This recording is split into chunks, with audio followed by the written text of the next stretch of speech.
Sure, it may offend a few folks, but I can afford it. You know, Lyle, it seems today that all you see is violence in movies and sex on the TV.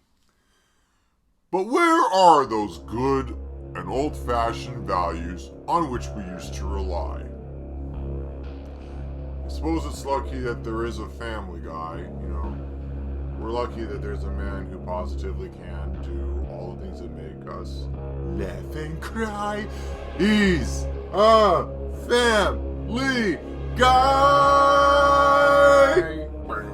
Welcome to So to Speak. My name is Evan Mead. I'm Lyle Griffin. And today we have a show for you about a Family Guy, or more appropriately, the adventures of said Family Guy on the East Coast of the United States.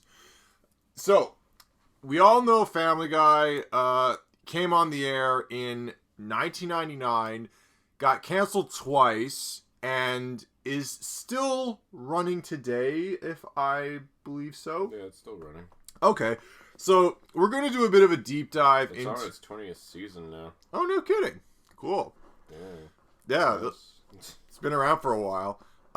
So, basically, we're going to kind of do a little deep dive, kind of like what we did with SpongeBob SquarePants. We're going to do a deep dive into the characters and the world that this show created and some of our favorite episodes. And this episode, I feel, is going to be a little criticism heavy towards the end, so it might be a bit bittersweet. And we were going to be joined by our favorite, Cody McDonald, except he could not be here today due to reasons of temperamental issues, but he left a recording behind for us to enjoy. Let's take a listen.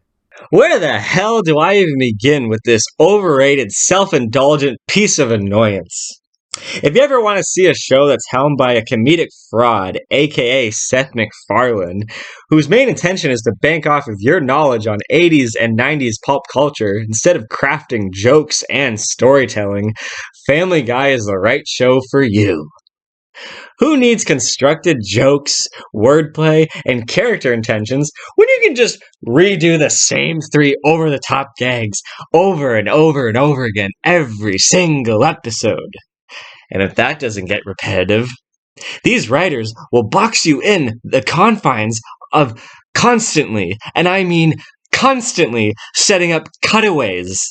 And then the punchline will be delivered in the next 5 to 10 seconds. I mean, if that's not comedic timing, I don't know what is. Let us not forget about the stellar animation. Every time I see characters standing in a flat, medium shot with their sleepy eyes and repeatedly holding out their hands when they talk, I complain how Studio Ghibli is second rate to them.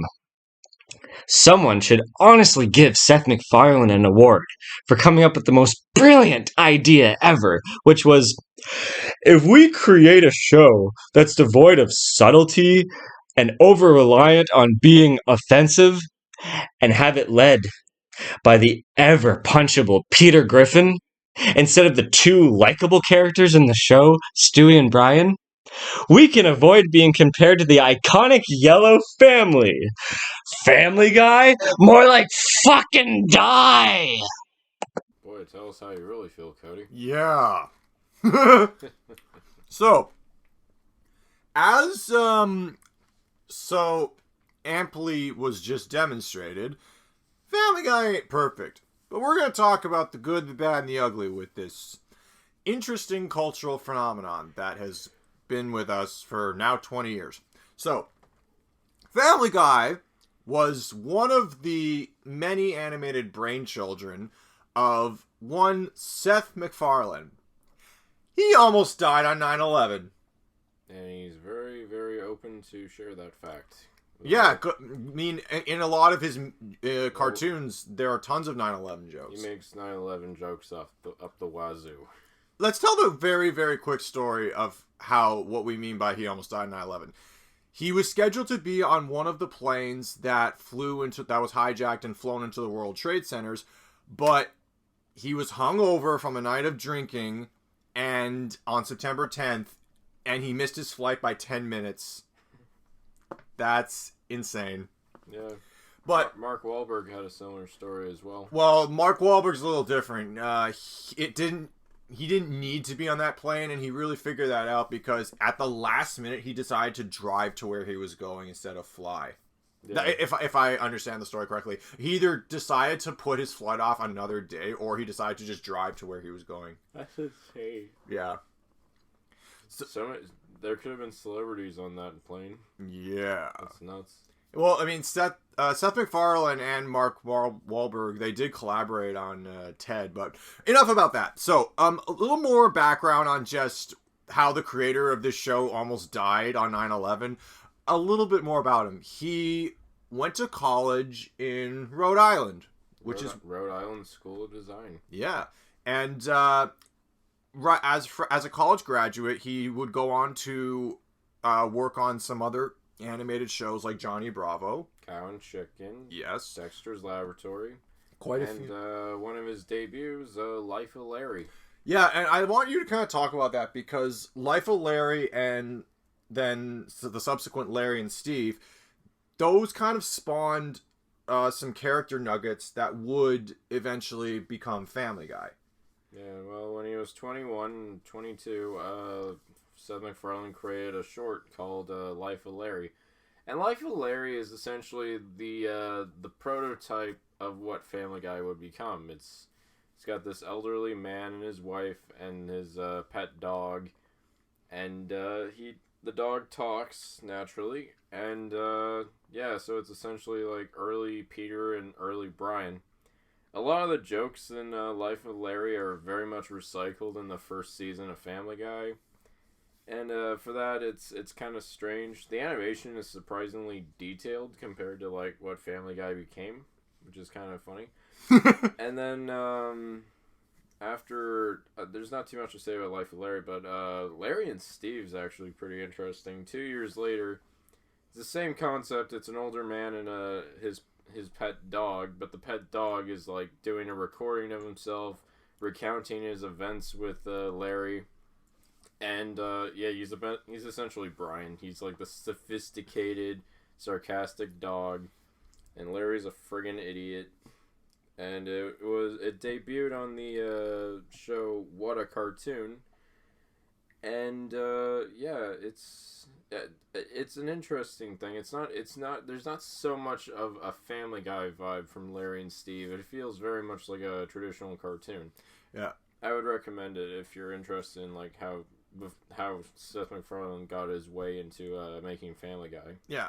I mean, it's kind of, I haven't seen Life of Larry or Larry and Steve, but I have seen, like, little clips of it, and I do know that three things would later go on that would show up in Family Guy, where, you know, obviously there's the man and his dog, which would be Peter and Brian, but there's also a cocky airline pilot who looks and talks an awful like Glenn Quagmire, and Glenn Quagmire would be a pilot later in the show. I'm kind of surprised there's not a lot of references to Life of Larry and Family Guy. Like, the characters don't just show up every now and then.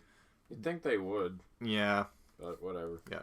So, on to, once Family Guy was created, its first episode aired in 1999, and it depicted a traditional American family of five living in the fictional Rhode Island city of Quahog. Quahog is named after a type of clam and Rhode Island is a coastal state, and it's very clam farming and clam harvesting is very common out there. It's an East Coast area. Yeah. So, Family Guy centers around the adventures and misadventures of the Griffins. The Griffins, the father of this family, is a fat moron named Peter. Oh God, that laugh. Peter is voiced by Seth MacFarlane himself, and I mean, he has worked 2 jobs as in the show's chronology. Three jobs. Oh, 3. He worked at a toy factory. He became a fisherman after the toy factory blew up, and now he works at the brewery. The brewery. Yeah. Then, but also, Lyle, do you remember when Pawtucket Pete? That was the name. Oh, do you remember when he sold butt scratchers? Yeah, that was a joke. Butt scratcher. No, Evan. Butt scratcher. Yeah. So he has 3 jobs. The brewery one seems to stick the longest so far. Yeah. And Peter is literally and legally a little slow, as evidenced by the episode Petarded. Peter is legally retarded, and they really toy with how politically correct it is to correct or incorrect it is to drop that word. Yeah, because I feel like that episode was, we'll get into episodes in a bit, but I feel like the Petarded episode was written and produced just to see how much the showrunners could get away with using the word retarded. Well, when your show survives 2 cancellations, it gets a little bit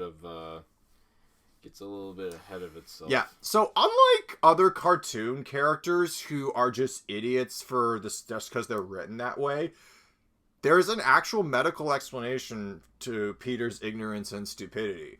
So, I mean, it's an edgy dynamic to be sure. Yeah, I don't know if I like it though, because it basically means that Peter can do anything and get away with it with full impunity. And we're gonna talk about that as we criticize the show, but So the wife of this family is Lois Griffin. Lois is voiced by the great Alex Borstein, and I hate to tell you this, but she is somewhat of a voice of reason, but Lois is prone to some really self-sabotaging and really destructive and toxic behavioral traits. Yeah, the longer the show goes on, the sadder and more nasty Lois gets, to be honest. Whenever Peter does something crazy, she can be the voice of reason, but at the end of the day, she'll just kind of tolerate it and just go, and their relationship will completely reset itself. I believe there's also a theory that the only reason Peter and Lois's marriage has survived as long as it has is because their sex life is apparently so good that it just keeps them together through everything they've been to. I remember one cutaway gag. It's not a cutaway gag, just a gag where I know it's hard to differentiate the two. Yeah. Where it's Peter's like, Lois, do you think our relationship is safe? And it's no, it's not, Peter. We fight, but no, not this much. People don't fight this much. And then she says something like, "Oh, we're gonna have to wait until Stewie graduates college, and then we'll leave." No, here's the thing. She'll basically said do you think maybe we should get it is what it is. Let's just get Stewie to college, and we'll go from there. Anyways, yeah. Yeah. So they have toyed with the show. Is self-aware, but I'm not sure if that's a good thing or a bad thing. I often give a piece of media credit when it's edgy, and I give movies and shows credits when they are self-aware of their humor, but in Family Guy, it just gets annoying that they're self-aware and they just keep doing whatever it is they're doing. Maybe that's just the longevity of it. There's no impact. Yeah. I mean, that was just such a throwaway, callous joke, and it could have been a serious character moment, but it's not. Anyway, so we talked about this couple, Peter and Lois. Their children are in order. Their firstborn is Meg. Meg, played by Lacey Shepard, and then followed up by Mila Kunis. And he wasn't he also played by Seth MacFarlane's niece or daughter? No, in the pilot she was voiced by Rachel? By Rachel MacFarlane, yeah. Oh. So technically, Mila Kunis is the 3rd voice actress for Meg, and she's been the most consistent one too. She's been with the show since I believe second season. Since the second season, Mila Kunis has been the voice of Meg.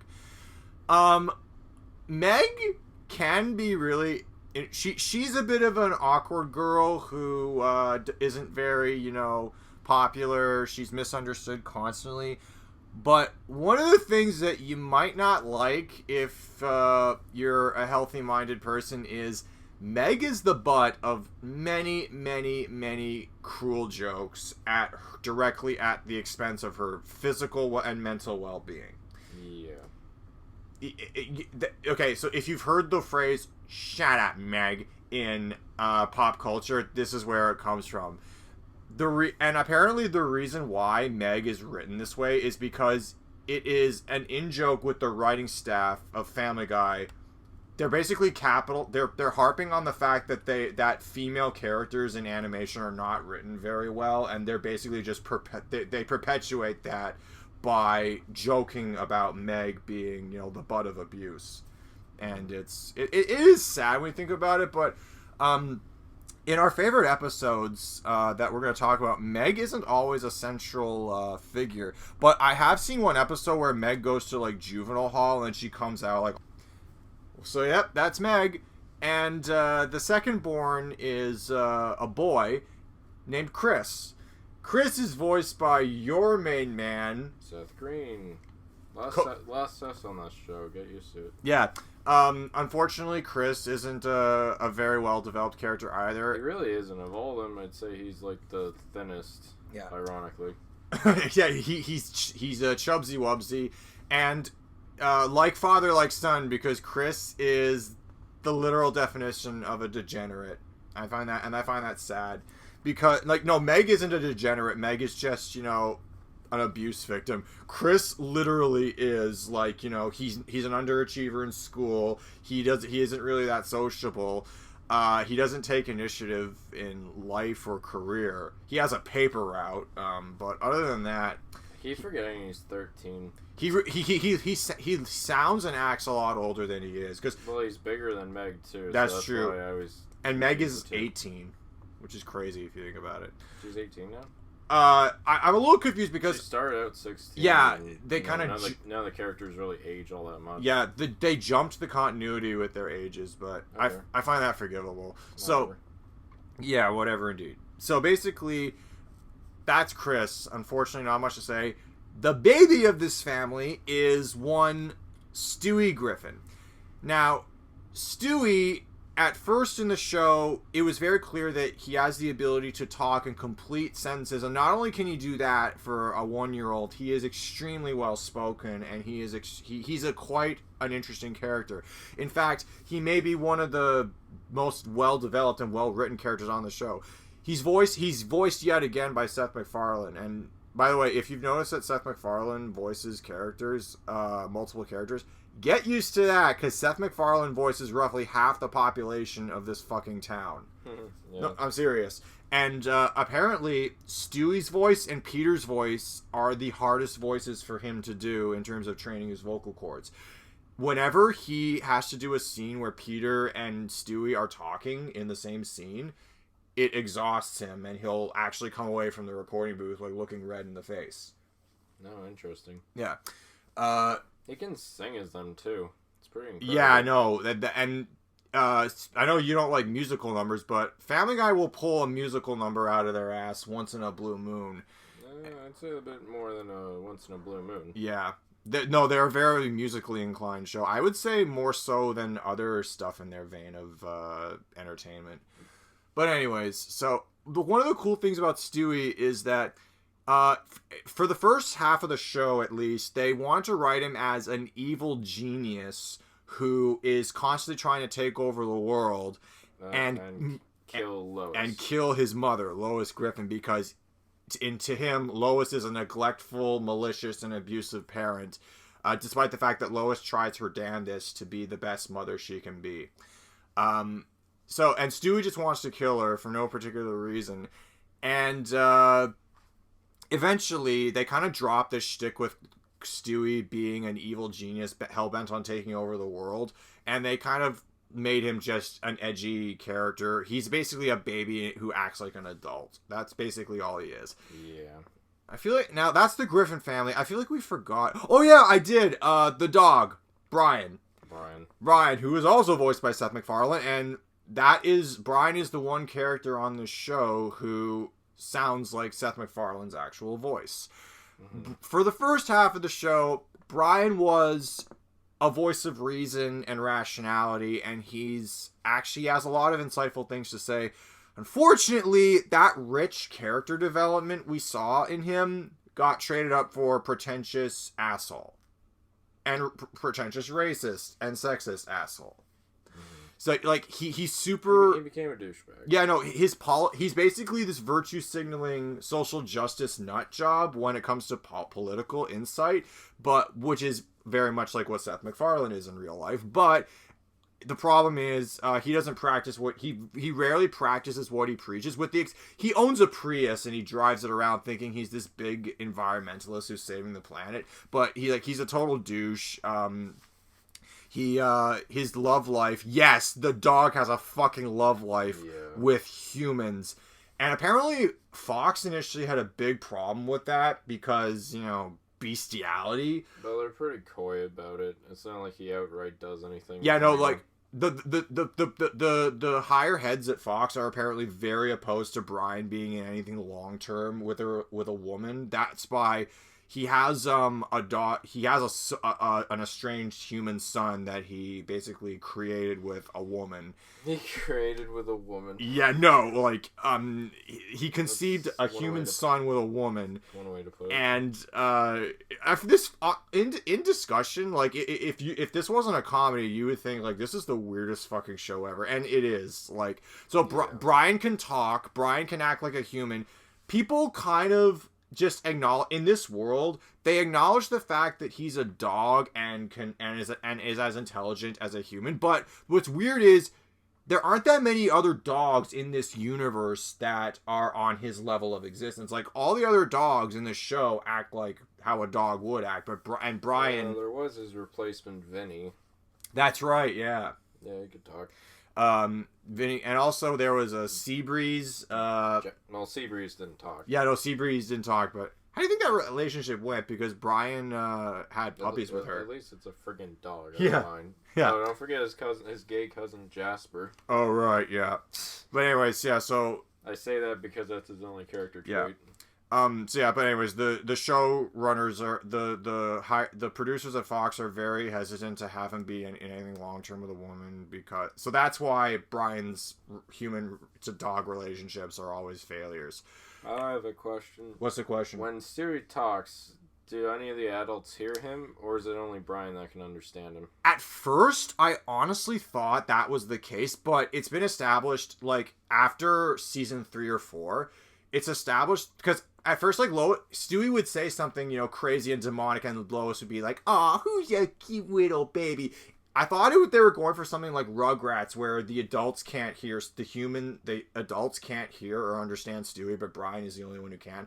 No, they kind of ditched that in later episodes, and like Stewie can have full-on conversations with adults in the room. Like, there's a scene where Peter has a tea party with him, and like they have a full-on conversation. It's really weird.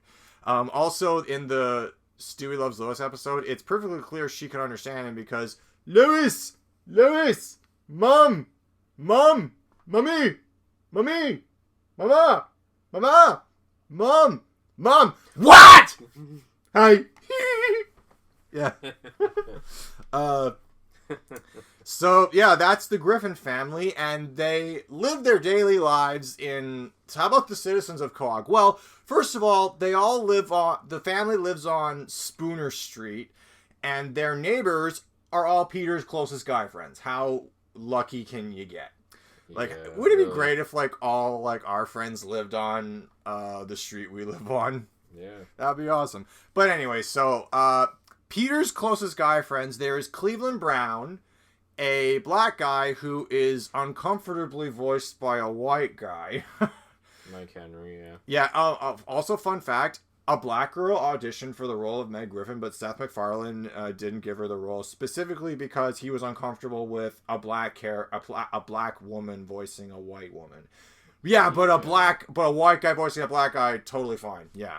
Double standard there, buddy. It's a little hypocritical. Yeah. So, anyways, Cleveland is probably one of the most intelligent guys in this circle of friends. He's intelligent, but he doesn't really offer a lot for the show. Well, he did get his own spin-off He did, for a while. Lord knows why, but... Did you see any episodes of the Cleveland show? Yeah, I watched a few episodes of the Cleveland show, and to be honest, it's as bland as it is. I will say that Cleveland as a lead character is actually far more likable and like relatable than Peter ever is. Yeah. He actually is like a character who tries to do the right thing, and he tries to like help his new family out. Just kind of commendable. I just don't find the series very interesting on the whole. I also, in Family, going back to Family Guy, Cleveland tends to be the odd man out a few times because he got cheated on by his first wife, Loretta. And, Quagmire, no less. Oh, fuck. Well, we'll get to him in a second.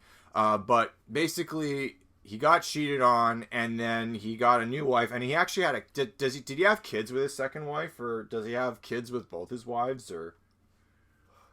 I know he has kids with Loretta. I'm not sure if the kids that he has with his... I don't even remember her name. I think there's stepkids. I could be wrong. Oh, okay. Because I remember there was a newer, more recent episode where Peter shoots his son in the arm. That was his son, yeah. Yeah, was that his son he had with Loretta, or? Yeah, with Loretta, yeah. Yeah. What does Cleveland do for a living? Because I know... He worked at a deli...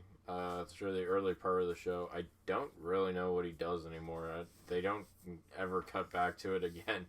That's what I mean. Like Cleveland doesn't really have a lot of attributes that he offers to the show. He just kind of shows up every now and then. That's kind of sad. Because I'll get into the other ones.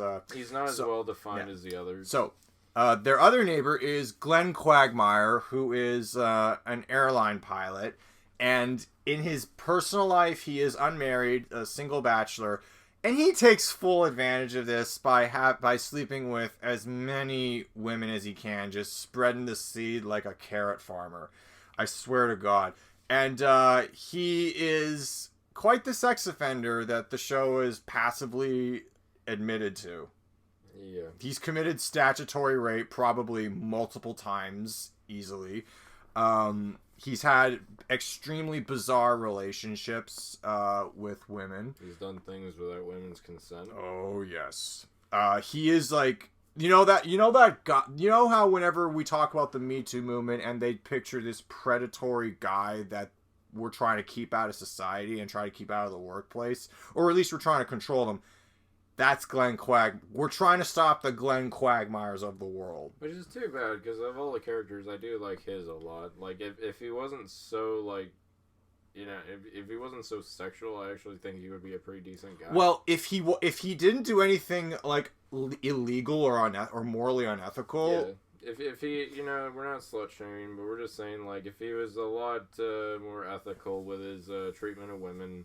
He'd probably be a pretty okay guy. I like certain episodes with Quagmire, but then it's like he does things and I'm just like, ugh. One of my favorite moments with Quagmire in the whole show is when him and Brian go out for this really. This was when Brian turned into a full-on pretentious douchebag, and then it's going really awkwardly, the dinner between him and Brian, and then Brian's like, "Why? Glenn, I'm really trying. Can you just explain why you don't like me?" Glenn goes on a 2-minute tirade and gives every reason why him, and I guess he's speaking on behalf of the show's audience as to why Brian is a piece of shit person. Yeah. So, that's Quagmire. The last friend in this circle, who is actually one of my favorite side characters on the show, personally, is Joe Swanson. Now, Joe is voiced... Oh, by the way, I forgot to mention, Quagmire is voiced by Seth MacFarlane again. Joe is voiced by Kronk himself, Patrick Warburton.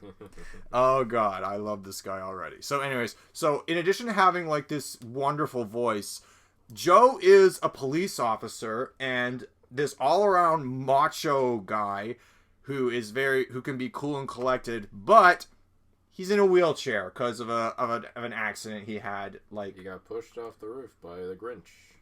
Oh, seriously? Yeah, no, there's one part, I think it's the first episode he's in, they established that he was doing a shift on Christmas, and he was chasing down this robber who dressed like the Grinch. The Grinch threw a toy, like, down onto his foot, and he tripped and fell off the fucking roof. And, yeah, but he saved the day, but the Grinch got away. Kind of like how the way you worded that sounded like a Dr. Seuss rhyme. Is it Joe saved the day, but the Grinch got away. So, anyways, like, are you Timmy? I remember that episode. Merry Christmas, Timmy. And he gives them the toy. It's a very endearing moment, but it came with Joe had dignity. Yeah, well, he still does, because one of the things I like about his character is that he's a police officer in a wheelchair. How often do you see that? I actually think that's kind of a societal commentary about like how more jobs should be accommodating towards the physically handicapped. But this is Family Guy. They make tons of edgy jokes at the expense of him being handicapped. Yeah, that's what I meant. And one of the jokes I find the most uncomfortable is his impotency, because Joe is married to this perpetually pregnant lady named Bonnie, voiced by Jennifer Tilly. Yeah. And I'm serious, she is pregnant for the first like 6 seasons or something. Something like that. They even call her out like, it's like, okay, first of all, Bonnie, you've been pregnant for like 6 years, all right? Either have the baby or don't.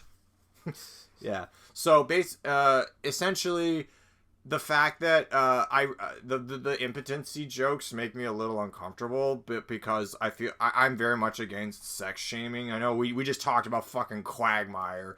Well, he's too much. Joe, it's like not enough. Yeah, like Quagmire and Joe are the polar opposites. But anyway, I find Joe to be like, he's this delightfully like. He's this really calm, collected guy, but when he goes, like, over-the-top macho, it's funny to watch because his macho, like, attitude and his, like, rah-rah, I'm a big bro, like, the upper half of his body is completely he's all muscle in the upper half of his body and nothing down below his waist. Well, yeah. So, he compensates for his physical and sexual lackings. And that's kind of funny to see, but Joe gets into some really cool situations. Like when he's a police officer, he acts extremely professional, and he acts like how a cop is supposed to act in an ideal situation. I find that really respectable about him. Mm-hmm. Yeah. So there's other like side characters we could mention, but it's a whole town's worth of people. Yeah, like we'd be here all day. There's too many. Those are the central characters on the show. There's also, the girl at their high school that bullies Meg. There's Connie D'Amico. There's also Bertram, Stewie's unborn baby brother, and I'll be talking about him soon. There's Dr. Hartman. There's Lois's Mr. Pewterschmidt. The Pewterschmidts, Carter and Babs, and they are aristocratic, dicks. Well, more so Carter's case. Yeah. They're aristocratic, and then there's also, we're going to end this little character breakdown with the mayor. The mayor of Quahog is Adam West. At least until A little bit softer now. I don't think the mic can pick up. I'm not leaving until everyone's gone. Oh, Adam West. So there is a reason why he is the mayor of Quahog, because in Johnny Bravo there was a mayor character played by Adam West, and that the fact that he's the mayor of Quahog in Family Guy is a running joke in honor of that. And Seth MacFarlane, as we mentioned earlier, did work on Johnny Bravo.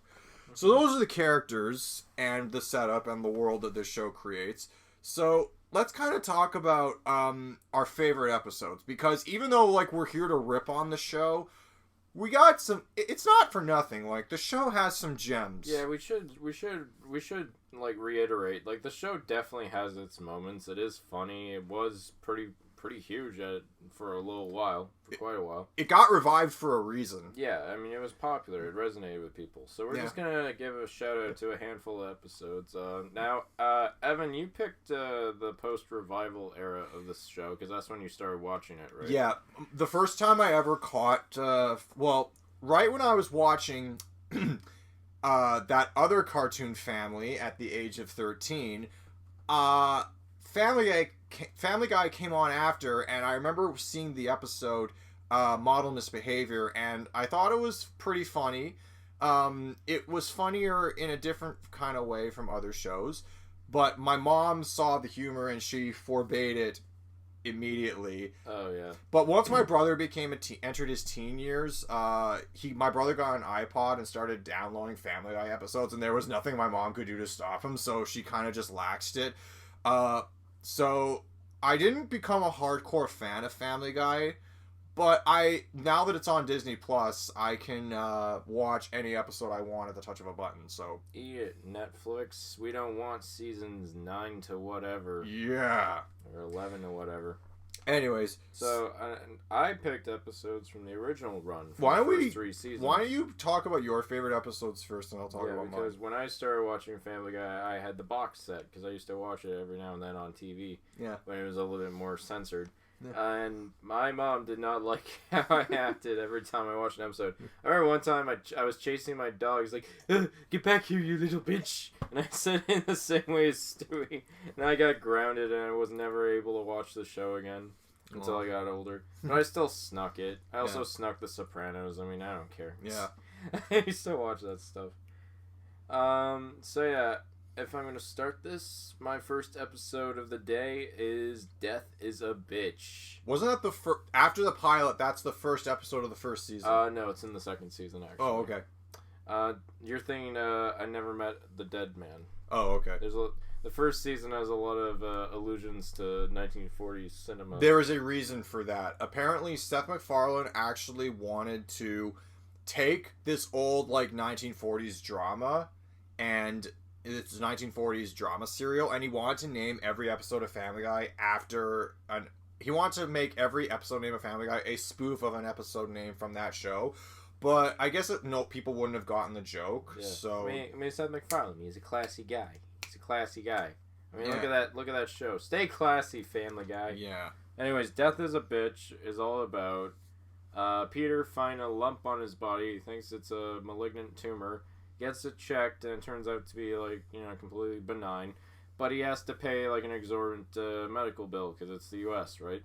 So rather than pay the bill, he marks on his form that he's dead. He's like, "Sex? No, thank you. I'm dead."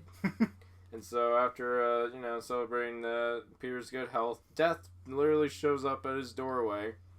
And Well, for our audience, who is Death? He's the Grim Reaper. Death he's portrayed as the Grim Reaper, and he's voiced by none other than Norm Macdonald, his one and only time portraying the character.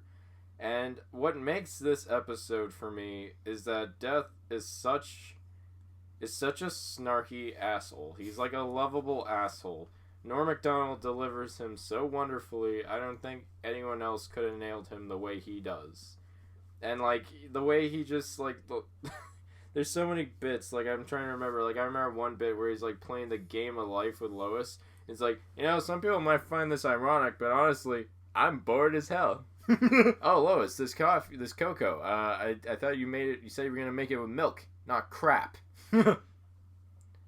Is there anything I can do for your death? Oh yeah, sport. Why don't you get me some bandages and hot water? It's a sprain. Genius. I just have to go lay off in a few days. Yep, that sounds like Norm Macdonald. All right. I can't do impressions, but it's also the first appearance of Dr. Hartman this Ah, episode, and Dr. Hartman's joke has always been he says something "Oh, this is not good. This is not good at all." "Oh, what is it, Doc?" "Oh, this drawing my nephew made of me. It's supposed to be a picture of me, but it doesn't look anything like me." Jeez. Yeah. And it's just this shtick that kind of goes on for way too damn long. But yeah, no, Death is a Bitch is definitely an episode I love revisiting, on a semi-regular basis. It's always been one of my favorites.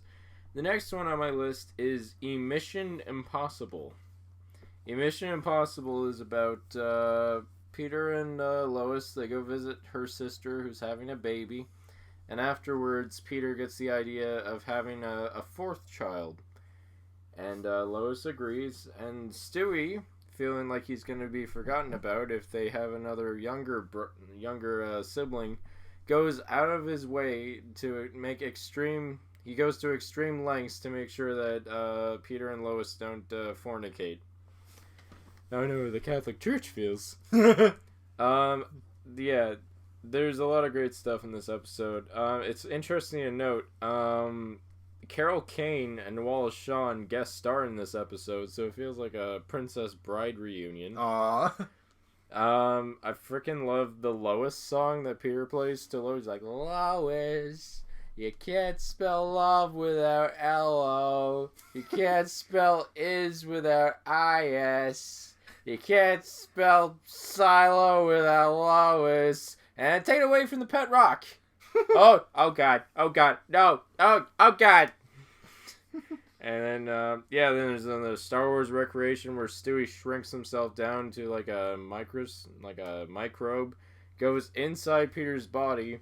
Oh, like with the like attacking the Death Star. Yeah, it looks like a TIE fighter and everything. And he destroys all the sperm in Peter's body except one, Bertram, played by Wallace Shawn. And believe it or not, it's actually rare for Wallace Shawn to play a maniacal character.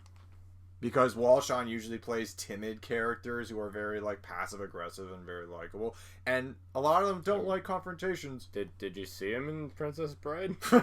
What you said was inconceivable. Yeah. The Star Wars Recreation is done really well for a TV budget, I must say, especially for an early season of Family Guy. Yeah. And then there's one bit where like Stewie's like dolls himself up. He like covers his face in makeup. He's like, I'm gonna kiss the fat man's shirt so it makes it seem like he's having an affair. And then he just like steps off screen, slowly moves in on the mirror, and just eyes himself up. Oh, look at you. You're a dirty girl and you don't care where you go. Get it? And then Brian's just like, the evidence just keeps piling up. Shut up. You know I look good. Yeah. that is super. That's just classic Family Guy. And then the last episode I have on my list is Da Boom. So I like this episode because it's the one that actually introduces. Well, I should talk about the plot first. So basically, Y2K the episode.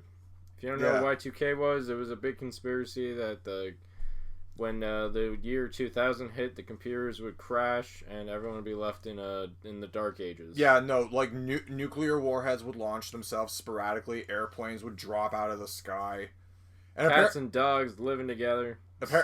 Just a quick, not little off-topic thing, but people like there were very little flights on New Year's Eve 1999 because no one wanted to be in the air when midnight struck. Yeah. Anyways, so because it's the Y2K episode, it's basically like this fantastical, like apocalyptic tale where the family tries to survive a post Y2K bug crisis, and they form like their own civilization, and naturally Peter fucks it up. But what's great about this episode is just the amount of jokes that they pack into this concept. It's the first episode ever to have the classic chicken fight. Yes, with Ernie. Ernie the chicken. Who's basically this guy dressed in a chicken suit. He's physically a chicken. He's physically a chicken. Okay. He's not a guy dressed as a chicken. He is literally a giant chicken. Yeah. So Peter always, every now and then, they have this epic, overlong action fight sequence that goes so far and gets so bloody and gross. Like half the fucking city will be destroyed as a result of these two going at it. It's a little padded. It's another one of those jokes. We're going to say this a lot that goes too long. But the difference is that these are typically pretty well done. Like, I'd say the chicken fight is usually a classic staple of Family Guy. Yeah. There's a few jabs here and there. Oh, it's also the first episode to have Mila Kunis debut as Meg. Oh, cool. Now, there are episodes afterwards where Lacey Chabert does return, but that's just because those episodes were, like, kind of... They were pre-made already. They were made during their season 1 run, and they just got shifted onto season 2. Yeah. I don't know, but that's just how it is. And there's a few jokes I love. I love when Peter eats all the dry, like, scout food. And it's like, Peter, you just ate a year's supply of food! Yeah, what a waste of money. I'm still hungry. Drink some water. Everybody leave. I have to poop. Now! And then there's the Randy Newman jab. Hey, lady, got an apple. She takes a bite. Oh, it's Randy Newman who sings about whatever he sees.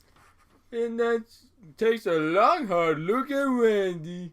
Left foot, right foot. And you can imagine how annoying that got after a while. I love Randy Newman, but that's a really good joke on his writing style for sure. Yeah. That cracks a smile on my face.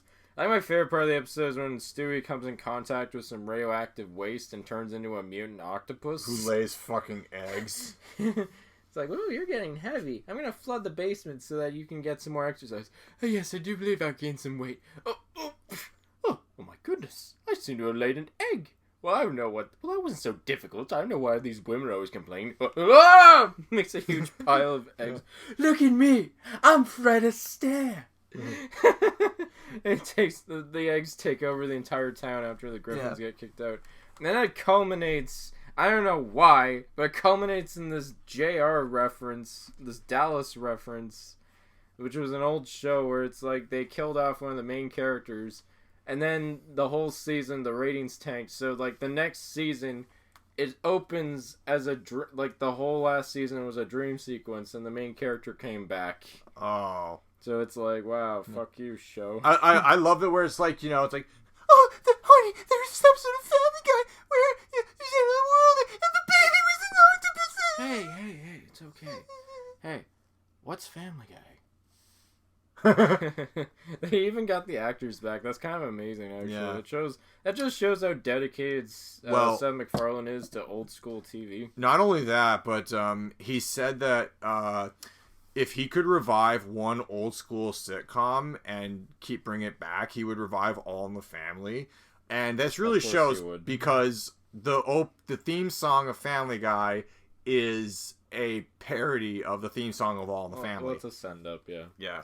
I'm just gonna do like a couple short shout outs. I always love to watch A Merry Friggin' Christmas, like almost every Christmas year. Like I With Robin Williams? No. It's the episode with Family Guy. Oh no, there is one of the last movies Robin Williams made when he was alive. Yeah, A Merry Friggin' Christmas. I think that's the name of it. Hold on. Yeah. Oh, a very special Family Guy frickin' Christmas. Okay. I apologize. That's the name of it. That was a Merry frickin' is in there whether you like it or not. Yeah. And then I love watching that. I love when Peter they're talking about, this is a wonderful Christmas tree that stands upon us and always sheds light on the baby Jesus. And then Peter just drunkenly smashes into the thing. He's like, hey, I'm on vacation! Happy birthday, Jesus! 7 maids of milk and 6 maids of milk and 5 maids of milk. Yeah, no, I just love that episode. I watch it. This and like Chestnuts roasting on an open, or Simpsons roasting on an open fire. Like those are episodes I just always need to watch every holiday. And then I think, well, I'll have you go next, but then I want to give a shout out to another type of episode. Okay. So we'll go through yours. Where my episodes are post revival. Like after the show got revived in 2005. This is when I started watching. So. I really like the episode Believe It or Not, Joe's Walking on Air. The premise is Joe gets sick of being in a wheelchair. Like when he overhears like the Bonnie, stays with him out of love, but she is perfectly content with being in a marriage without intimacy, and that's really sad. So Joe's like, I want to walk again. Joe has apparently this easily accessible leg replacement surgery where you can just get new legs and correct a spinal injury. Why aren't we funding this? Why are we not funding? Exactly. So, Joe gets new legs and he can walk again. At first, because you see this guy in a wheelchair all the time, it's like, okay, I'm really happy. I like Joe a lot. I'm glad he gets his legs back. Unfortunately, you feel happy for him for about 2 minutes and then everything goes to shit because Joe turns into a huge douchebag. He ditches his friends, Cleveland, Quagmire, and Peter. He becomes friends with these jocks who go mountain climbing and mountain biking every weekend, and he even ditches Bonnie. Yeah, no, he fucking divorces Bonnie and is like, hey, keep the kid, like when she gives birth, which is horrible. So then Peter's like, we gotta re-cripple Joe. So we gotta re-cripple Joe. It's fucking horrible. So the gang breaks into Joe's house and tries to cripple him, and they all fail because Joe can beat them all up now. But Bonnie points a gun at him and says, "I want my husband back," and then she shoots him in the legs multiple times, like, "Ah, give me a gun! I'll do it myself!" And he shoots himself in his own spine, and then he just goes back to being in a wheelchair.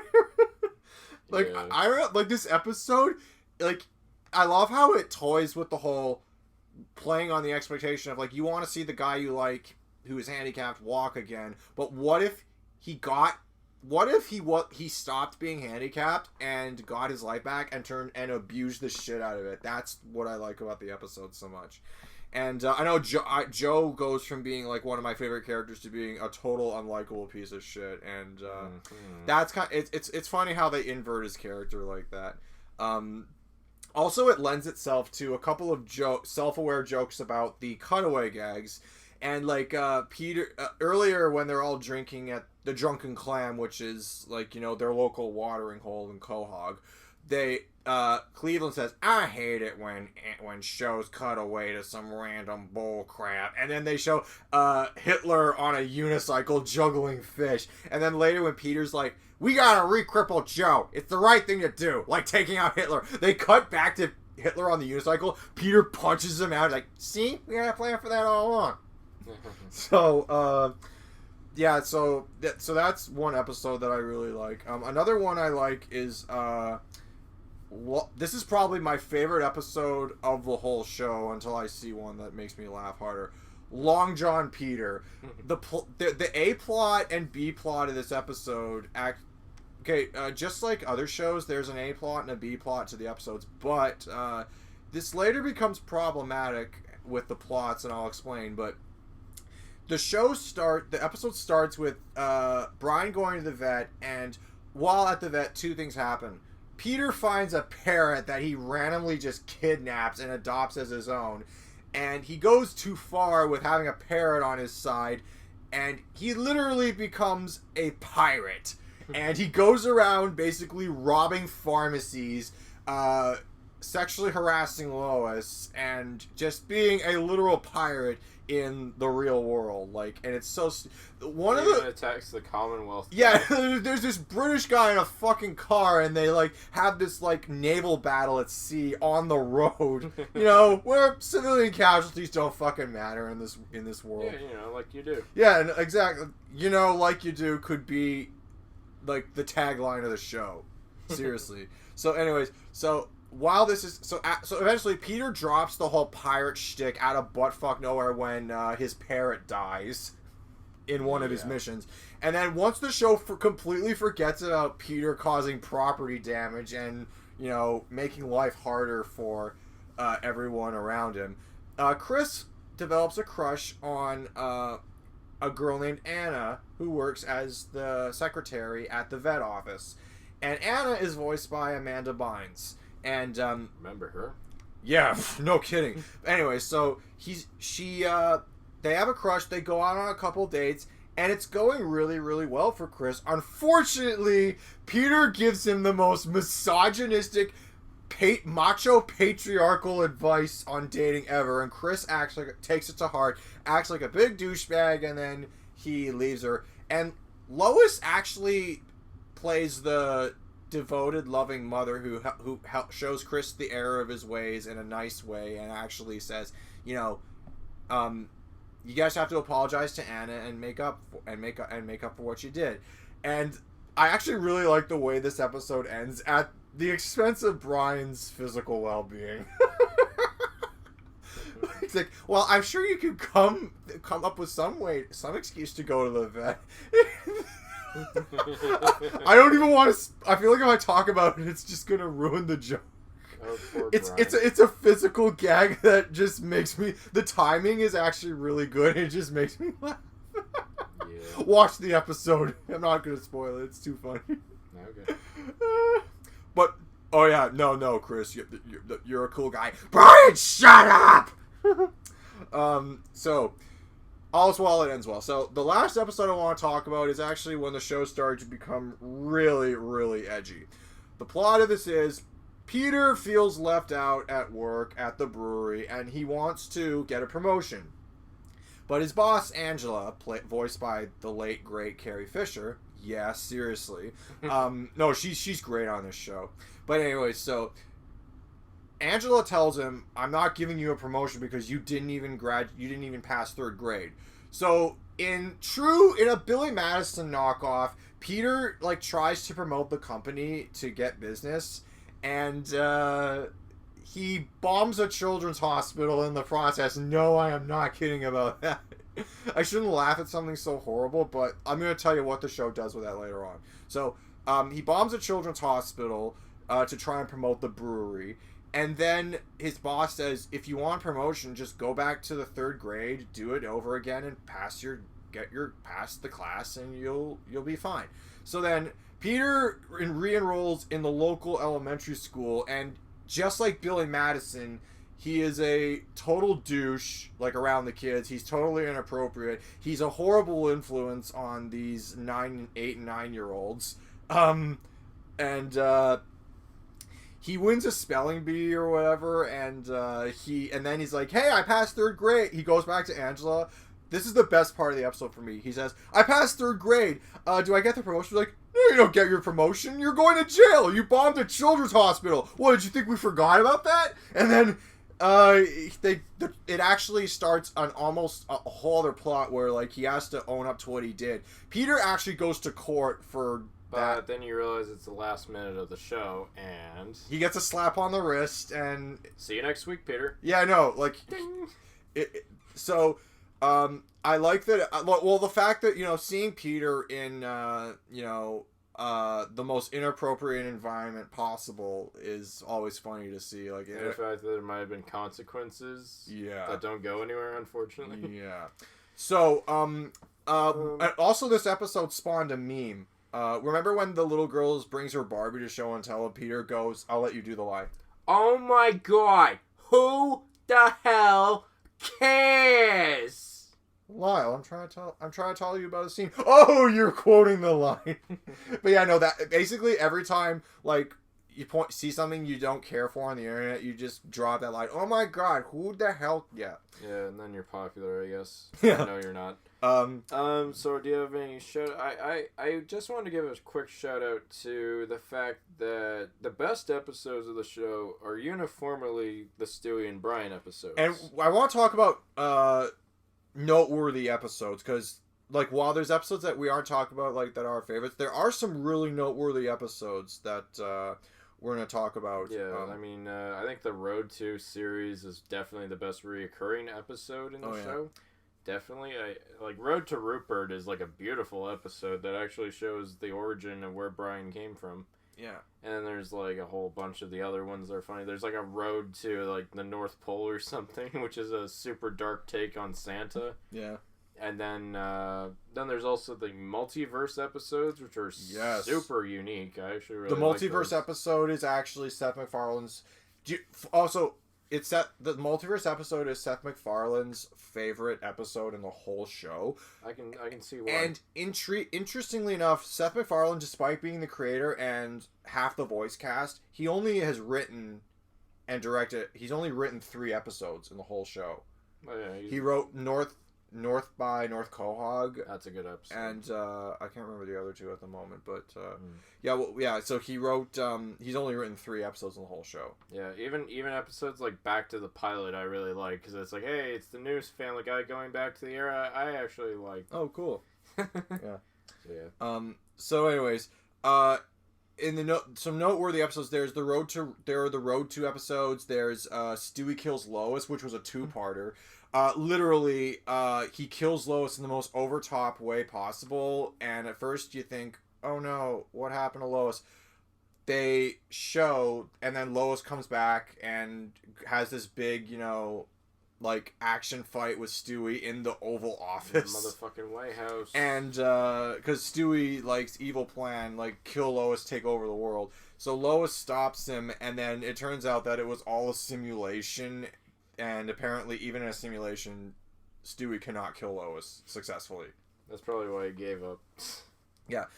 Is that the episode where they kind of drop his evil genius shtick? I believe so. Yeah. I think it was the final nail in that storyline. Yeah. Well, wasn't that on the DVD, the Untold Story of Stewie Griffin? I haven't seen that actually. There's also they also one thing I would be remiss if we didn't talk about was Family Guy went to the trouble to recreate the Star Wars trilogy, the original Star Wars trilogy, with characters from their show in the cast roles of the original Star Wars characters. Like you got Chris as Luke Skywalker, Peter as Han Solo, Lois as Leia, Quagmire and Cleveland as R2 and 3PO, Stewie as Darth Vader, and many, many more. So they did this in 2007 with Blue Harvest, which is a plot for plot, beat for beat spoof of A New Hope, but with Family Guy jokes and characters. And then a couple years later, they did Empire and Jedi. Something dark side. It's a trap. I'm gonna be completely honest. It was funny in Blue Harvest for a bit, but with Empire and Jedi, something dark side, and It's a Trap. Like, they're not good spoofs of Star Wars. I swear to God. The Family Guy spoof of Star Wars is not even the best spoof of Star Wars ever created. It does kind of feel like jokes that your dad would make. I actually prefer the Robot Chicken jokes they do. Heck, I would watch Spaceballs over Family Guy Star Wars. Yeah. But anyways. Quite honestly. So, but yeah, no, they got what Robot Chicken got right, Family Guy got wrong. What Mel Brooks got right, everyone else got wrong. Yeah, but also, one of the biggest complaints I have that actually harkens back to a big problem I have with the show is the jokes they make in something dark side and It's a Trap. 3/4 of the jokes that they make have nothing to do with Star Wars, and that's the jokes that do have something to do with Star Wars are really funny, but everything else is just kind of a reference to something else. Like, there's a scene where Yoda trains Luke, and he does it to a montage from Rocky V, which has nothing to do with Star Wars. They just use Rocky 5 footage. They literally Rocky 4 footage. They use Rocky 4 footage with Ivan Drago. And it's so random and out of place. Because because he's training. So obviously it's just a Rocky movie. Well, remember, they do this random cutaway to Caddyshack in Jedi in It's a Trap. We're waiting. Yeah, also there's a scene where when they parody the famous scene where Luke fights an apparition of Vader in the Dagobah cave, he cuts off his own head and we should take advantage of this really rare opportunity. And they go into a random musical number, which has nothing to do with Star Wars. What were they thinking? I always find such a disconnect when they use footage from actual films in Family Guy. Well, the idea is that they think they're being funny by breaking the fourth wall, but they're actually just shoehorning in a pop culture reference for the sake of having a pop culture reference. Well, that's Family Guy. Get used to fucking that. Are we gonna start talking about recurring jokes now? Well, I want to talk about banned episodes and controversial episodes, very briefly, but okay. When You Wish Upon a Weinstein, apparently that episode's banned. It was, yeah. It wasn't released. Yeah. What's the plot of that episode? Because I watched it at Christmas. I just remember there's this really offensive musical number where Peter sings about how he wants a Jew for Christmas. Yeah, but the idea is, Peter's having trouble with his finances, and his friends are like, oh, we have Jewish accountants who help us. And it's like, oh, really? Yeah, well, they just don't happen to be Jewish. I mean, we don't hire them because they are. It's that's it. I need a Jewish accountant. That's how I'm going to get my money. I'm going to get all the money. And so he sings this Disney-esque, song. It's I need a Jew. It's kind of a parody of Part of Your World. Or When You Wish Upon a Star. I think is the joke. But, yeah. I love when, as soon as he finds someone, he's just I have a Jew. Oh, and the guy behind him's just hey. Yeah. Lyle, there goes our ad revenue for this episode. What ad revenue? Yeah. Yeah. No, that episode got canned. Do you know any others that got outright banned? I'm on it. I just know that there were a couple. No, more so than just episodes that got banned. I want to talk about controversial episodes, what's that episode where they really have that musical number where there's a school play on Terry Schiavo's death? Yeah, where Stewie is in the play. Oh God. I have an idea. I'm gonna pull up a list of some of the worst episodes of Family Guy, and you tell me like how you'd react. Tell me, would you watch this episode? Okay, like read a couple of log lines and then. Yeah, I'm just gonna do the log line. So, Yeah. fresh hair. Carter leaves his entire fortune to Chris. Realizing his chance to make a bunch of money, Peter gets Lois to divorce him, and he proposes to Chris to get all of his money. What the fuck? Yeah.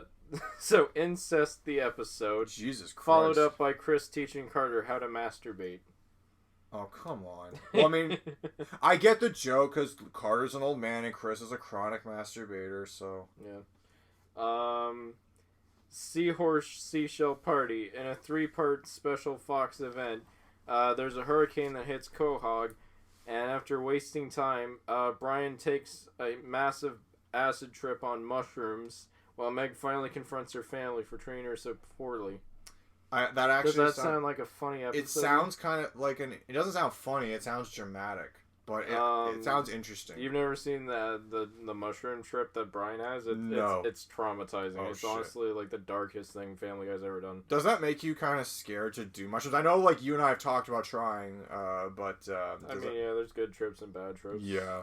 You take the good with the bad. Brian's a bad father. Brian's reunited. That's kind of a given. Yeah, just like this is when Brian came back and he was a douche. We're gonna talk about that after all this. Okay, here's a fucked up one. Stewie is Enchante. I don't know how to pronounce this word. Yeah. But Brian no longer wants to hang out with Stewie, so Stewie impregnates himself with Brian's DNA to try and force him to come back. That's unethical in so many ways. Screams of Silence, the story of Brenda Q. Quagmire's sister comes home with her abusive boyfriend. The guys try to help her, but nothing legal works, so it culminates in Quagmire and his friends killing her boyfriend. Jesus Christ. Wow. Yeah. And there's more. That seems like that's kind of like, too far for the guys. Yeah, it is. And then there's the herpes, the love sore. Where that one just looks gross. I've seen like still images from that. Where Brian and Stewie do like a blood pact, but Brian didn't tell Stewie that he actually does have herpes. What a dick and move. And Stewie contracts it. What a dick move. And that's the episode. Oh, and let's not forget Quagmire's mom, where Peter throws a party and Quagmire has sex with a girl he believes is 23, but it's later revealed that she's underage. Quagmire goes on trial, and the only reason he doesn't go to prison is because his mother fucked the judge.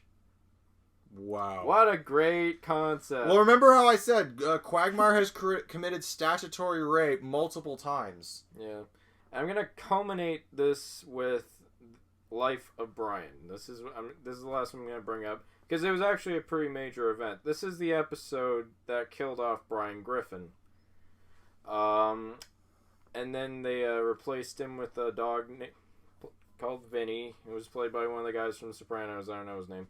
But the fact that not even 2 episodes after the fact, after all the fan backlash and all the petitions that were made to bring him back, the show was just going to bring him back anyways. Wow. So this whole episode, despite having like probably hitting the most emotional nerve that Family Guy has ever hit in years, culminated in nothing. It was a gimmick. It was a ratings. It was a trick to get ratings. Wow. And then the ratings like just tanked again. Well, no, because Brian turned into an asshole afterwards. It's like, hey, we killed off Brian Griffin. Now we're gonna bring him back, and he's gonna be worse than ever. What is it with these characters having cathartic moments and then turning into complete pieces of shit after they have their moments? No, it's Family Guy for you. Yeah. They don't care. Yeah. I need to pick me up. What's our next topic? Our next topic, unfortunately, it's kind of downhill from here, depending on how you feel about some of the running gags and cutaway gags. We already mentioned the chicken fight. That's one. There are many running gags throughout the show, and like the greased up deaf guy. Hey, everybody, never gonna catch me. Why does the greased up deaf guy sound like Herbert the Pervert, a guy we forgot to mention? They talk alike. Yeah. Go back to America. Yeah. I never liked that guy. I never got the point of that joke, but that's Family Guy for you. What else? What other running jokes are there? There's Cool Whip. Cool Whip. Cool Whip. Where you put extra emphasis on the H. One of my one of the most obnoxious jokes is so Brian, you gonna write a novel? You gonna have some character development? Maybe enrich your book by having a good idea. You know the novel you've been working on? Oh my fucking god! Jesus, no, his voice just gets more higher of a pitch and more condescending. If Stewie is a hard voice for Seth MacFarlane to do, then it's a testament to his voice acting skills that he's able to do that. Oh no, like I'm not saying Seth MacFarlane is untalented as a voice actor. I'm just saying it's like just that. Like it's an annoying joke. It's no the joke also overstays its welcome. Yeah. That's also another problem. The jokes go on for too long. I'll give you, and there's another example. Ladies and gentlemen, Conway Twitty. Oh Jesus Christ! Like, okay, yeah, that debuted in the Juice is Loose episode, which is actually a pretty good episode, but it's completely ruined by the fact that they play, I shit you not, 5 minutes of Conway Twitty. Like that is 1/4 of an episode. Yeah, remember we were watching we were watching the episode and like it cut to this and and I looked at you and was like, do you want to skip this? And you're like, yeah. We skip forward and they play the entire song in its entirety, and that got a lot of criticism. It's like, really, Family Guy, are you just shitting on us? And they've used them less and less over the time. Like, they don't use entire clips anymore. It's just like the first 30 seconds of a song or something. Yeah. Just such a random thing. I don't even know why they thought that was funny to begin with. Well, also, I'm not going to shit too much on the cutaway gags, because cutaway gags is a whole other beast entirely. Well, the thing is, like, I'll give you an example of how a cutaway gag works. Peter will say something like, "It's okay, Brian, we'll get you to the hospital. I'm good in a crisis. After all, I used to work the suicide hotline," and then they'll cut to a clip of Peter working in the suicide hotline. Remember the time I did this? Remember? Like the time I did this and this. Some of them are really funny though. Like, I'll give you an example. Like, one time Stewie said, "Oh, this guy will fit in with our family as badly as Peter fits in with the Proclaimers." And then they show Peter in a recording session with the Proclaimers singing. It's my turn now. I'm singing. Yeah. Yeah. No, some cutaway jokes, but then it's not that every cutaway joke is either good or bad. It's the frequency of these cutaway jokes. Some episodes, like some minute of 1 minute of an episode could have like 2 different cutaway gags. Oh, also, or maybe even 3. Yeah, when the show gets over reliant on cutaway gags, that's when it starts to become annoying. Also, this is a problem that I pointed out in our last episode with Channel Awesome, and the humor of Doug Walker. If some comedy writers think referencing something equals humor. And Family Guy really pulls its punches. No, it really overdoes it with the references. Yeah, I was gonna say. Like, we get it, Seth MacFarlane. You watch TV and movies as a kid in the 80s. Like, you make us aware of that fact every fucking episode of this show. And as the show goes on, it gets worse and worse. Your references get less and less effort put into them. Also, it's worth mentioning that the cutaway gags, Seth MacFarlane took the animation from Family Guy and made something called Seth MacFarlane's Cartoon Cavalcade, or as I like to call Jesus fucking Christ. Seth MacFarlane's Cartoon Cavalcade is basically R-rated, rejected Family Guy sketches that didn't make it into episodes. And yeah, most of them are trash. They really are. I think the only one I liked was like the Mario one. What I thought I could have sworn that was in a Family Guy episode. No, though. well, yeah, there's like Mario and Family Guy, but the one where it's like where the princess is like, "No, don't kiss me." Like, "No, I'm not kissing you." Okay, you know what? Forget it. Fuck it. Dragon Eater. Yeah. Yeah. It was really hard. Yeah. The only one I liked. Yeah, I'm glad you mentioned that because I almost forgot about it. Yeah. Is there anything else? Well, I'm just going through running gags. We were going to talk about next about like criticism of the show's humor. We kind of already did that. I think my biggest problem with the humor is that it's gotten a lot more mean-spirited. Oh, for sure. I understand it's always been an edgy show and it's always been pushing buttons, but the characters have devolved to the point where it almost feels like I don't know if this is the intention, but I wonder if the show is trying to make the characters like almost in this. They're in this reality where they know they're in a show, and they've been stuck in it so long that they all hate each other. That would actually, if they want to do a series finale of Family Guy, that actually could be a really poignant thing to do. I feel they have broken the fourth wall. Like, one of the funniest fourth wall jokes they've ever said is like, and that's why you don't mess with the network. What are they gonna do? Cut our budget? I'm gonna get a beer. And, like, it's the most half-assed, like, fucking animation you'll ever see.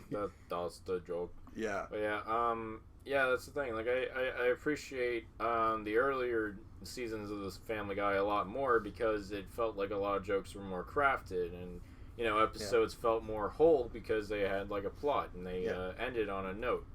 Now you'd be lucky to find an episode nowadays that ends on an actual note, and that's kind of too bad. Well, yeah, like, I will say, I've seen a handful of episodes, like, before the show got canceled a second time, and they feel they have a consistent, like, plot to them. The story's easy to follow, and the plot evolves naturally, like how it should be in a show. And you kind of like the characters at this point. Well, not only that, like, yeah, there's some wholesome elements to them, and in the later episode, as the show goes on, they go from the classic A and B plot formula. They'll have like 3 or even 4 storylines crammed into 22 minutes. It's so crazy. Like, there's one episode that starts like I mentioned, believe it or not, Joe's walking on air. There's actually like 3 plots in that episode. The first plot is the wives of the guys all come to the Drunken Clam, so they feel like their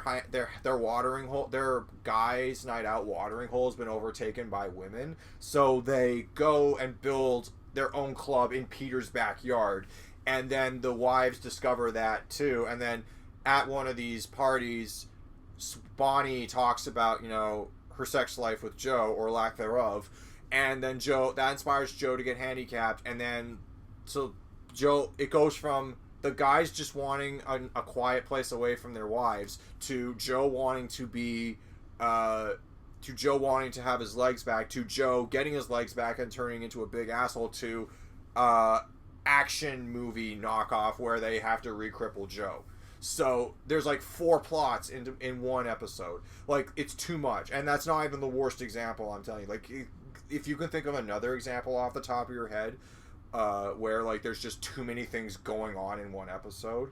I can't say I really can, but yeah, I understand what you mean. Sometimes the B plot feels almost superfluous. Like, I understand, like, it's just there to fill time. Well, going back to one thing I mentioned, like, I love Long John Peter, like I said, but the first plot with Peter being a pirate seems almost completely forgotten, like, halfway through the episode.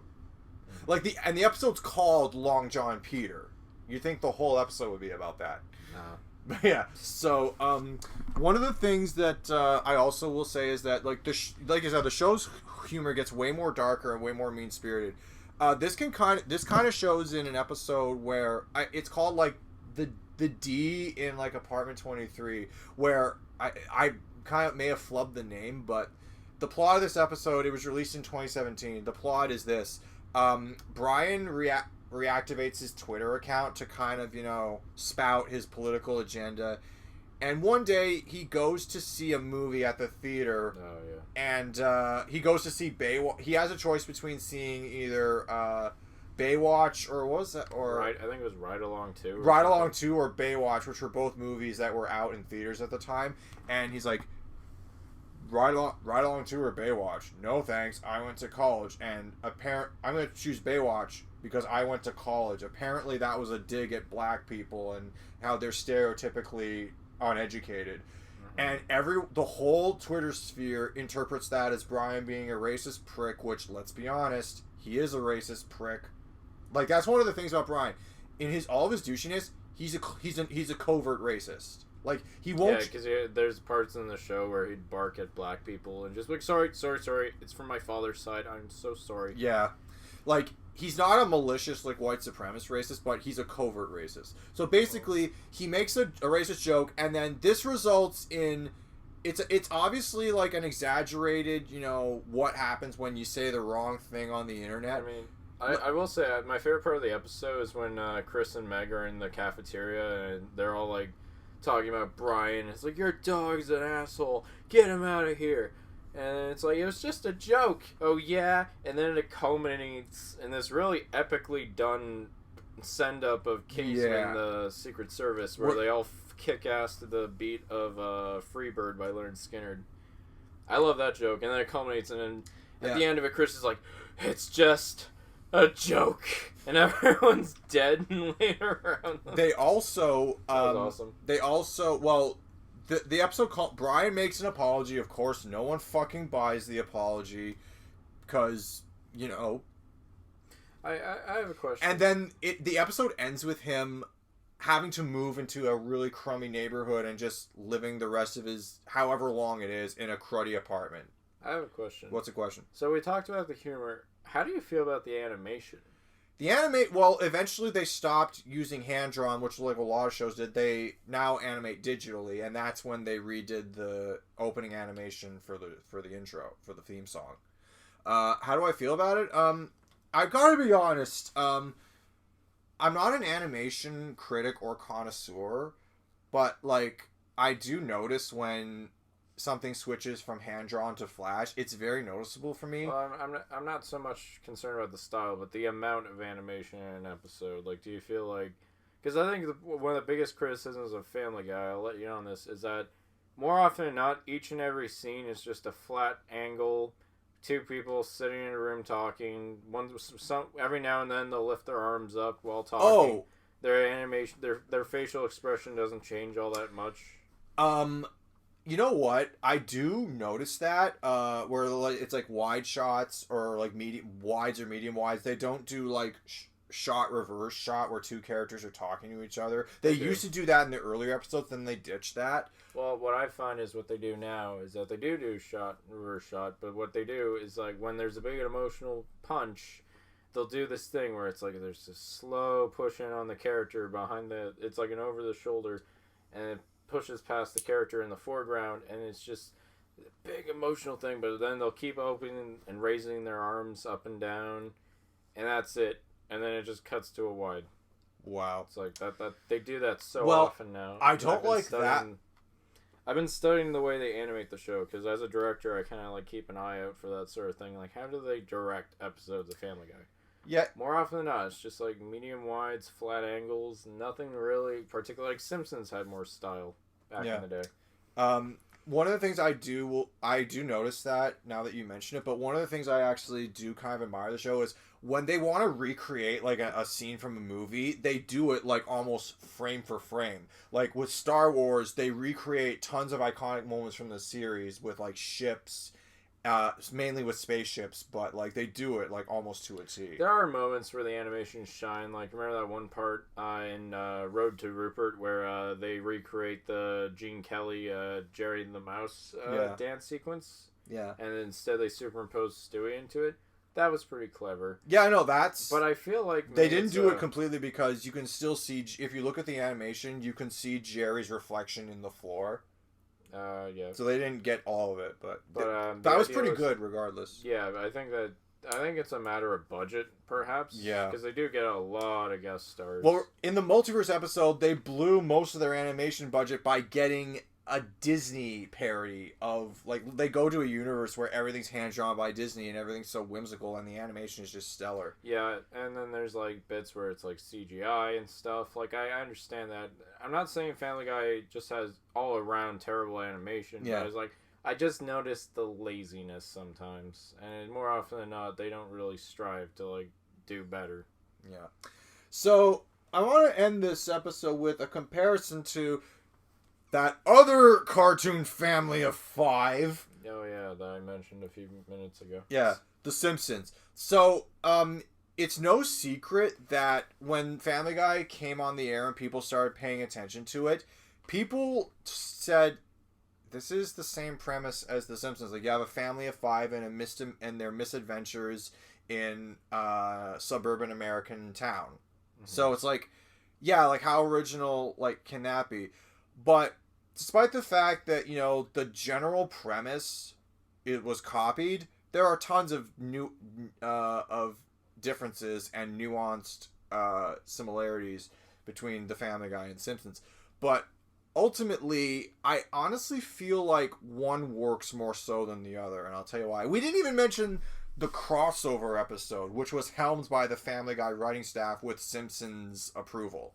Mm-hmm. So basically, and I was doing some research about like fun facts about Family Guy recently. Apparently, when Family Guy got revived and started growing in popularity, Matt Groening's son, all the kids at his school were talking about Family Guy and raving about it. And Matt Groening's son actually told Matt, "I wish Seth MacFarlane was my dad." Holy fucking shit! Are you serious? Well, I mean, I don't know if Channel Frederator that I saw that show on that fact on was being douchey or just edgy for the sake of being edgy, but citation needed. That's just what I've heard. That's pretty harsh. Yeah, it's all in good fun. So at first, Matt Groening saw the show as competition, but then the shows evolved away from each other. And I wouldn't say that, because Simpsons kind of took on a lot of elements of Family Guy. Yeah, like the edgy humor, the mean-spiritedness, and the need for references here and there and everywhere. Yeah. I'd actually say Simpsons almost became a shadow of its former self, and Family Guy for quite a while became more popular than The Simpsons. But now they're both kind of equally fading. They both overstayed their welcome, I would say. Yeah, except you have to remember, like, one of them has been around 10 years longer than the other, and, like, right as The Simpsons' heyday was ending, Family Guy's heyday began. So, it's kind of, and in post cancellation, Family Guy stole from The Simpsons a lot. Like, that's something you have, like, there are jokes that are almost identical to jokes in The Simpsons, and many, many videos have been made to stress that point. But ultimately, though, here's what I gotta point out. Like, the thing that I think works about The Simpsons is that The Simpsons is a parody of life in America, but honestly, I have learned so much about, North American culture and stereotypes and trends by watching The Simpsons. If The Simpsons have joked about it, it kickstarts, your interest in the topic, and it makes you want to learn more. The Simpsons does it with such charm that, it's a parody of the world we live in. It's an exaggeration of Springfield in The Simpsons is an exaggeration of the world we live in. Homer Simpson is the average American that everyone wishes they could be. Granted, Homer makes some unethical, reckless, and even dangerous decisions, but at the end of the day, he sees the error of his ways, and he always makes an effort to be like this wholesome person, and he acts like he learned something. Compare this to Quahog and Peter Griffin. Peter Griffin is a horrible, horrible influence that no one should ever strive to be like in their lives. Peter Griffin is a fucking cautionary tale compared to Homer Simpson. Because Peter Griffin does morally reprehensible things, and he learns nothing from them. No. That's what I mean. And the universe of Quahog is completely, oblivious to all the stuff that goes wrong. And so much stuff that should be permanent damage gets completely retconned. Brian being resurrected 2 episodes later is actually the least of the show's problems, because, like, how many times has Cleveland's house gotten destroyed? And that stupid bathtub gag? Oh, yeah, we forgot about that one. Yeah. Yeah. I gotta stop taking my baths during Peter's shenanigans. Yeah. Funny. So, should we, yeah, I do agree with you. I do think Homer is a well more relatable, a well more balanced character than Peter is. I think Peter has gotten way worse over the years, unfortunately. Well, how did you feel about the whole crossover episode? It was fine. I mean, the problem is it's when it came out around the same time the shows were both in decline, like Simpsons season 26 or something. Yeah. Which is like a season no one talks about. And then like Family Guy season whatever, where it's like, yeah, you guys have both been on the air for so long that you're both not nearly as good as you used to be. Do you feel like if they did the crossover in 2006 or 7, it would have been more meaningful? That would have been awesome, because that's when, around the time the Simpsons movie came out. Yeah. That was when I was really a fan of both shows. Yeah. When they were at the height of their powers. Yeah. So absolutely, I would have loved it. But now it's like 10 years later, and I'm old, and I have pain all over my body, and I'm just like racked with like, ugh, this is so like not as good as it used to be. Like both shows have, used you and abused you, and it's like, now you want me to enjoy this? Okay.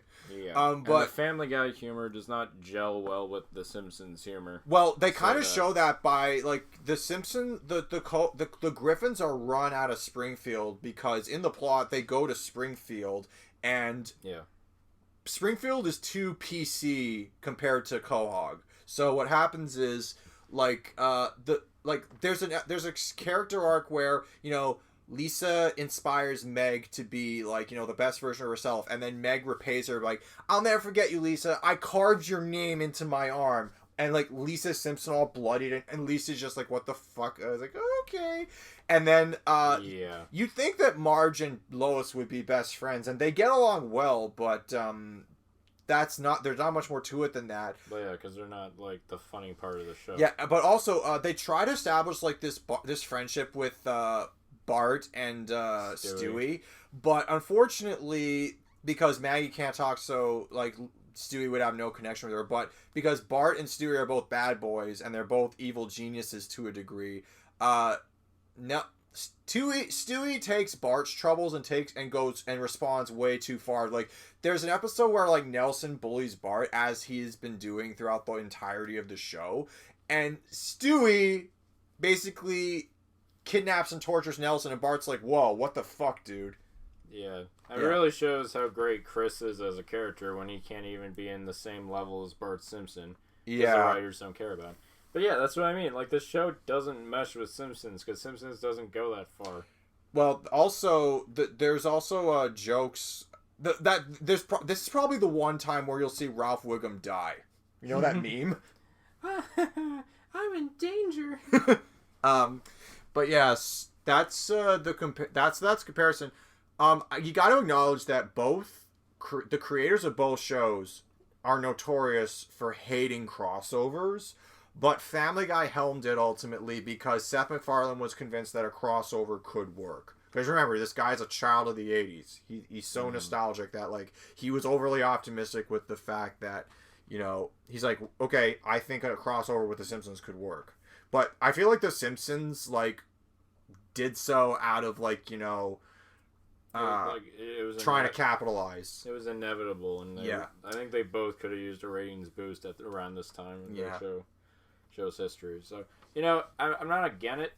I'm not against it, but like it's just like I don't know. It could have been so much better, and I wish it came out around the time the shows were still like highly relevant. Yeah, maybe we should like wrap this up with our conclusion. Yeah. How do you feel about Family Guy, Evan? I'm not a religious watcher like I was with The Simpsons. We can't milk like 4 more episodes out of this. No, we did not go season by season, stay in our favorite episode. No, we might if I were to binge Family Guy, and maybe we could do something like that later on. But for now, like this top 10 or something. Yeah, no, top 10 Family Guy episodes maybe we'll do. But ultimately, for now, it's not a show I watch too often, but when I do, I can enjoy myself a lot. And even though like through the show is ridiculous, what makes it work is it's a momentary laugh, and some of the laughs are memorable. But the sad reality is that a lot of the laughs are not that memorable. And what's really sad about that is every time I remember a joke from Family Guy, I have to look it up which episode it's from. With The Simpsons, I instinctively remember which episode had the joke that made me laugh. But with the Family Guy, because the cutaway gags are so sprawled out over, and the plot lines are so sporadic, I have to look up the joke, and then I have to look up the episode where it's from. That's an excellent point, Evan. I actually do feel like Family Guy, on the whole, you don't remember the episodes that well. You remember the jokes. Yeah, but if I go on YouTube for like an hour and just watch Family Guy bits, I'm going to laugh. Yeah. But I'm not going to remember what episode it's from because it's all disconnected. Yeah. With The Simpsons, they're better at doing a flowing narrative. Yeah, exactly. Yeah. So I feel like Family Guy is funny in bits. Yeah. It certainly has its moments. It certainly has critiques. Yeah. I think it's at its best when it's just like chops, which is interesting why the Cavalcade of cartoon comedy didn't work very well. Yeah. But like that's the thing. Or like, American Dad. yeah. Well, yeah, yeah. We didn't even mention American Dad. Like Seth MacFarlane just like Matt Groening created Futurama like shortly after The Simpsons had its heyday. Futurama is way better than American Dad. Yeah, no, but look, so Seth MacFarlane got 2 other shows apart from Family Guy greenlit that were running simultaneously. Like American Dad came on the scene in 2005, and it was basically Family Guy animation. But American Dad doesn't look like a very interesting premise. Not really, no. Yeah. And don't forget the movies he made. He made Ted and Million Ways to Die in the West and Ted 2. All the while he's working on Family Guy and these other 2 shows. How do you sleep? Like, okay, here's a funny story that's related. Do you know that what Trey Parker and Matt Stone, the creators of South Park, Oh, yeah, they made a live action comedy called Basketball while they were working on South Park, and their sleep patterns were completely destroyed. The reason why is because they took on Basketball. They pitched Basketball to a studio and it got greenlit. They chose to direct it and star in it, or they chose to act in it while they believed that South Park would get canceled because they thought South Park's too edgy, it's going to get canceled. South Park got renewed for a second season. They thought South Park was going to be canceled after 1 season. It got renewed for a second season. So they were in a really awkward position where Trey Parker and Matt Stone had to act in the movie by day and write South Park by night and produce South Park by night. You can't fucking sleep under those conditions. Yeah, no. Jesus Christ. That's a crunch. Yeah, no, it was, but there's a documentary about how hard it is to make a season of South Park under their time constraints. But we're not here to talk about that. Yeah. So yeah, Family Guy. For me, I kind of just stick to the original run. I watch seasons 1 to 3 like pretty often. Those are the seasons I always go back to fondly. I have a warm nostalgia for that era of Family Guy. That's not to say there aren't any good episodes afterwards. For sure there are. But I just get more out of the original run than the re-release or the post-revival. Yeah. That's how I feel about that. Well, I feel like that's a decent note to end on. It's not perfect, but there's something enjoyable like here and there. That's the best way I can describe Family Guy. So I hope you enjoyed our little show. Oh, before we go, there is one reoccurring gag that I completely forgot to mention. Well, what's that, Evan? What, you haven't heard? Crap! I want a bang, bang, bang. Bang, the word, I want a bang, bang, bang. Bang, the word, I want a bang, bang, bang. Bang, the word, I want a bang, bang, bang. Bang, the word, I want a bang, bang. Bang, the word, I want a